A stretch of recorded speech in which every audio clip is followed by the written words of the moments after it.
Doutor Emerson, bom dia. Bom dia, Gonçalves. Bom dia a todos que estão nos ouvindo. Inicialmente, eu gostaria de saudar, como de costume, todos os colegas que estão também nessa luta que foi travada pelo país inteiro, pelo mundo inteiro, na verdade, né? Para que a gente possa, então, atender às demandas, tanto as judiciais, como também as demandas sociais, para que a gente possa, então, alcançar esse fim, que é esclarecer para a população, é levar realmente a informação do jeito que ela precisa ser levada, né? E, principalmente, levar o nosso debate para um lado técnico, para um lado onde a gente possa realmente alcançar o que a população precisa. Quem está no momento com mensalidades atrasadas, e eu creio que até, por exemplo, quem não conseguiu pagar fevereiro e vem março, abril e já o mês de maio, na segunda quinzena, e não conseguiu pagar mensalidades escolares, existe um percentual para que se negocie com a escola? Então, Gonçalves, se a gente for analisar isso sob o ponto de vista do Código de Defesa do Consumidor e dos aspectos também estabelecidos pelo Código Civil, a gente consegue ter uma visão melhorada a respeito disso, tendo em vista que o próprio PROCON de Pernambuco já se pronunciou sobre o que deve ser feito durante esse período. Então, em relação às mensalidades em atraso, quanto à impossibilidade, haja vista o período que nós estamos passando juntos, que é o período da pandemia, o PROCON de Pernambuco ele se pronunciou da seguinte forma, pedindo que cada caso ele seja analisado de forma isolada, ou seja, a escola ela pode convidar os pais para uma negociação, não necessariamente presencial, tendo em vista esse isolamento social, mas que por meio de contato telefônico, por meio de e-mail, via WhatsApp, para que haja uma negociação do caso concreto de maneira isolada, sabendo que existem princípios também que regem o nosso ordenamento jurídico, que estão lá colocados na Constituição Federal. O princípio da isonomia prevê que a gente trate os iguais de forma igual e os desiguais de forma desigual na medida de suas desigualdades. Então, como é que isso acontece, Gonçalves? Acontece quando a gente sabe que uma escola ela tem uma mensalidade, um valor de R$ 300, digamos que a título de exemplo, e aí tem pai que está conseguindo pagar o valor mensal, porque aquele pai ele exerce uma atividade remunerada por ele ser servidor público e não teve, por exemplo, seu salário reduzido ou não houve perda salarial, mas também tem outros alunos que são filhos de pais que exercem atividade de maneira individual, por conta própria, e aí deixaram de oferir renda e com isso se sentem prejudicados para poder honrar esse pagamento. Então, o que é que pode ser feito? A escola pode convidar essas pessoas a realizar uma negociação, ou então o próprio pai pode procurar a escola e solicitar esse desconto. Até então, a gente não tem nenhuma decisão que tenha essa força de impor que a escola reduza o valor, mas o PROCON tem orientado que as escolas façam essa negociação, reduzam esses valores, até porque, assim, a gente não pode pegar e dizer que a escola não tem mais nenhuma despesa e, por isso, não cabe pagamento de mensalidade. Não funciona dessa forma.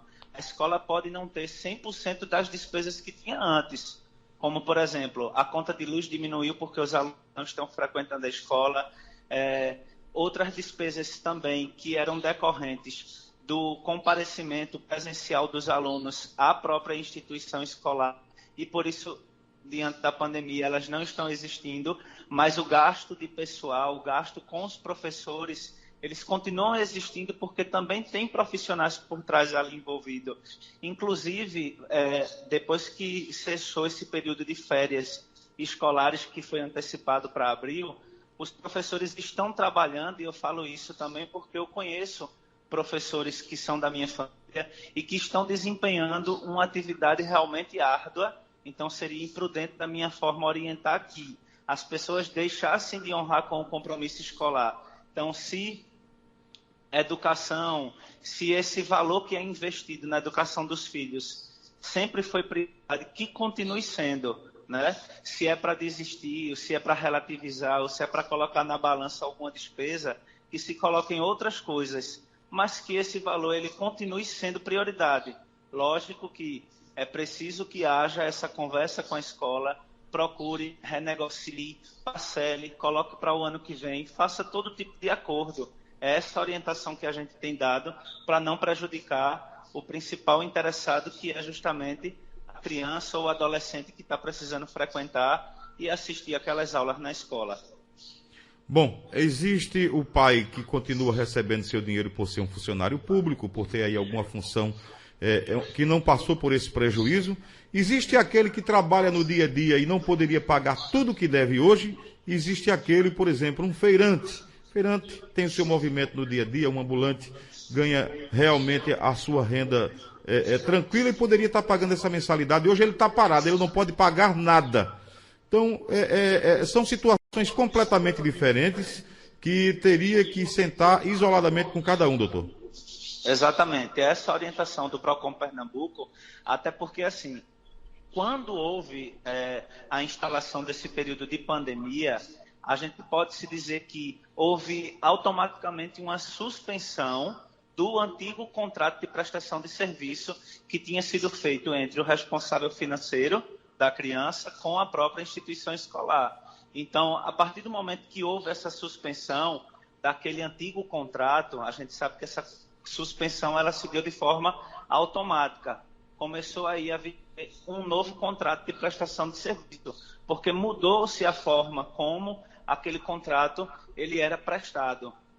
Haja vista que as escolas deixaram de oferecer um serviço presencial e passaram, portanto, a apresentar um ensino à distância. A escola também teve despesas nesse sentido, tendo em vista que foi preciso instalar uma plataforma digital para que possa, então, ser alimentada todos os dias pelas escolas, e a gente sabe que isso é um desafio também, porque a gente sabe que muitas escolas não tinham essa adaptação, algumas já trabalhavam dessa forma, onde disponibilizava material, disponibilizava vídeo, disponibilizava outras ferramentas para que os alunos pudessem realmente estar conectados. Mas a gente sabe que existe, por outro lado, pessoas que sequer tinham um computador em casa para o filho poder estudar, e aí a gente sabe que está sendo realmente desafiador para ambas as partes. Na verdade, eu perguntei ao doutor se existia um percentual, não existe. Esse percentual é a condição de cada um do que possa se fazer. Isso, é uma condição que tem que ser vista de forma isolada. Se a escola não quiser negociar, é um problema dela também, porque nada obriga. Exatamente, mas a gente sabe que não existe somente direitos, mas também existem as obrigações. E a gente sabe que se isso for levado ao judiciário, eu não posso agora chegar e dizer que o judiciário vai decidir de tal forma, porque a gente sabe que o juiz ele decide de acordo com o seu livre convencimento. Mas, diante da situação que nós estamos, a gente sabe que muita questão ela pode ser relativizada. Então, não vai existir nada de forma absoluta que não possa ser modificado. Se o juiz entende, por exemplo, da nossa comarca, que cabe, por exemplo, a suspensão desse valor, que tem que ser mantido o direito da criança a frequentar a escola, mesmo diante da falta de pagamento, isso pode ser pleiteado judicialmente. Não é que o meu discurso aqui venha para que a gente possa aumentar o número de demanda judicial. Não é preciso procurar a justiça para resolver isso. É preciso primeiro procurar a escola, conversar com o diretor ou com aquele que cuida da parte financeira da escola, analisar o caso de forma isolada, apresentar realmente as condições que você está tendo nesse momento e tentar essa negociação. Pode ser negado ao aluno que não está em dia com a mensalidade o direito de estar virtualmente assistindo aulas? Gonçalves, de acordo já com a nossa legislação antiga, a gente tem essa previsão que esse direito ele não pode ser negado. O que não pode, via de regra, é a pessoa passar de um ano para o outro com mensalidades em atraso. Tem que haver aí um acordo, tem que haver um parcelamento, ou às vezes até a própria quitação para que isso possa acontecer. Agora, durante esse período agora de pandemia, a gente sabe que tudo isso também muda. Então, eu acredito que as escolas vão utilizar daquele bom senso, porque se uma pessoa sai de uma escola para outra, no próximo ano eu acredito que a situação já esteja toda normalizada.